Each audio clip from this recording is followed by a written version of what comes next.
what's going to happen when you go to Yahoo Finance, the New York Times, Washington Post?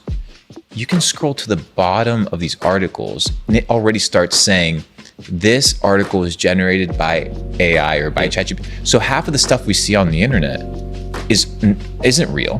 The other half that we see is a facade presented by people. Yeah. Everybody knows this. And then Mark Zuckerberg comes in and he says, hey, the only issue with generative AI right now and being able to produce content at mass speed is just processing power and speed. So once we kind of crack that barrier, people are going to scroll, and in real time, AI will create the piece of content that is relevant to you. So you have your camera on because you've enabled it in your settings. It's scanning your irises, your facial expressions, how you're acting towards that content. And as soon as you swipe, the AI will generate in real time content that is relevant to you. Do you think TikTok's doing that now? Absolutely. But they have to depend on people. What happens when the platform no longer has to depend on creators? Are we in the last wind of influencers? Like, why would you need a Luke Belmar when you can have a literal artificial intelligence unit that memorizes every philosophy book, every piece of scripture, every textbook, every mathematics book, every physics book, and compiles it all, and you can just listen to this person or this individual, this entity, or this thing? It's going to be hard to compete. So how do you integrate? How do you assimilate? How do you build something that is hard for AI to replace? And that's what I set out to build, because I'm building something that's going to be relevant in 20 years. Yeah. You've made money. I've you made can use money. AI as a content distribution means to get people within the community. And it's to build it, right? Like, it's understanding that if you don't use it, it'll be used against you. When you begin to understand, for example, how the samurai became extinct, it was gunpowder. Yeah. It was guns.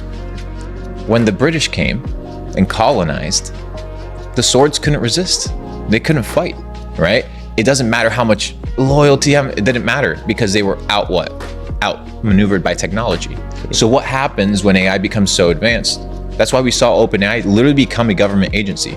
That entire Microsoft takeover, bro, that wasn't an internal investment. Hey, we're just dumping $10 billion into you. You didn't think that there's any stipulations? Look at the new board. The board, there's some former feds in there. So you're like, okay, is this just a mass weapon right now that's being kind of built? And you begin to evaluate, and okay, this thing is actually dangerous or can be utilized for good.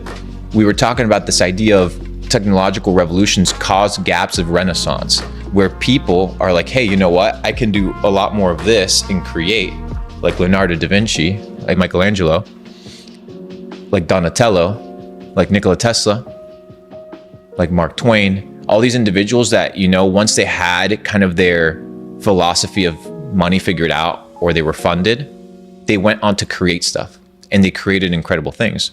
So when you look at the Sistine Chapel, that thing wasn't done for profit. It wasn't built like these buildings that we see around us for optimal ROI. No, it was built because it was a piece of art.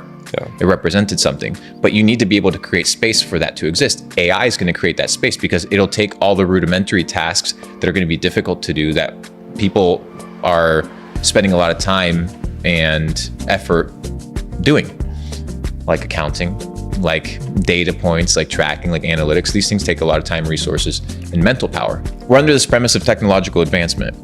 So in this technological advancement, we create rifts or gaps of freedom, right? And there are these points, and you can experience it, whether it's with crypto that becomes a technological revolution and you adopt it early, you become super wealthy, whether it's the .com boom, whether it's the beginning of social media, whether it's the beginning of distribution.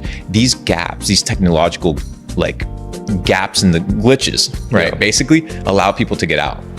And what I've come to realize is,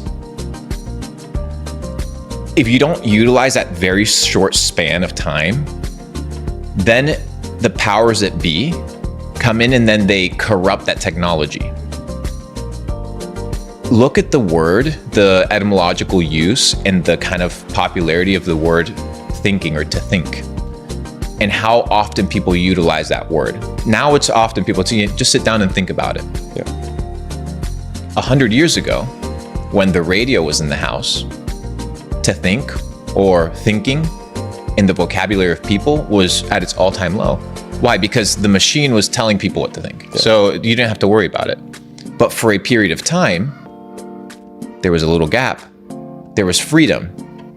People were like, hey, you know what? I can tune into a couple radio stations, but then the government's like, hey, there's 10 million, 100 million people listening to this. Let's give them 20 stations. Apparent choices of freedom, right? Apparent choices of freedom. Then what was introduced? The next technological revolution, the television. But what was the kind of issue? The channels. You were limited to what you could see. So then was introduced DVDs and all this stuff, and that's when you started to have the circulation of more freedom. It's the same thing that happened with the printing press. When you have technological revolutions, they're like, hey, these guys are about to print the Bible and disperse it across the world. No, we can't let that happen. The church was like, no way. We need to control the power, so we got to kill John Wycliffe. There can't be any printing press. There can't be the distribution of the Bible because that's freedom tools. So what happens? The internet gets introduced. And for the first couple years, let's say first 15 years, the internet is a crazy place. Today, we see it cracking down. We see places like China where you have to literally insert your ID or do a face ID scan in order to access the internet. So the powers that be, there's a gap, which we're talking about, a freedom where you can really capitalize on the technology, and then it gets clamped down on.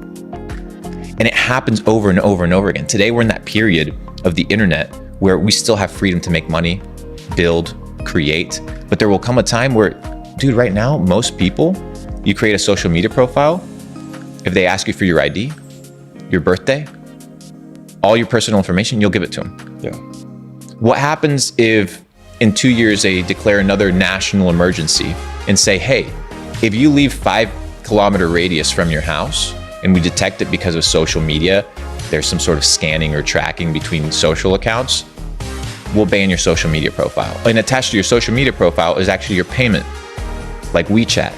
And now you can't pay, and now you're banned. Oh, well, now your car is also attached because it's electric, so there's a kill switch. Yeah. So if you drive 5 kilometers outside of your house, the surveillance vehicle will just turn it off. So what happens when you're in this digital prison? Yeah. That's what's going to take place for the people that are within the system. So how do you build an alternative system? You have to begin to understand that there's freedom tools out there and that there's periods to utilize them.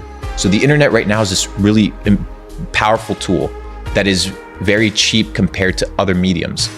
I was with a buddy yesterday and he was inquiring about a billboard. $17,000 per month for a billboard on one of these streets. Yeah. How much money can I make when I spend $17,000 on short form content distribution? How many impressions could I get versus a billboard? It's a technological difference. It's a revolution. Things are changing. So you need to take advantage when it's cheap and get off of the train when everybody jumps on.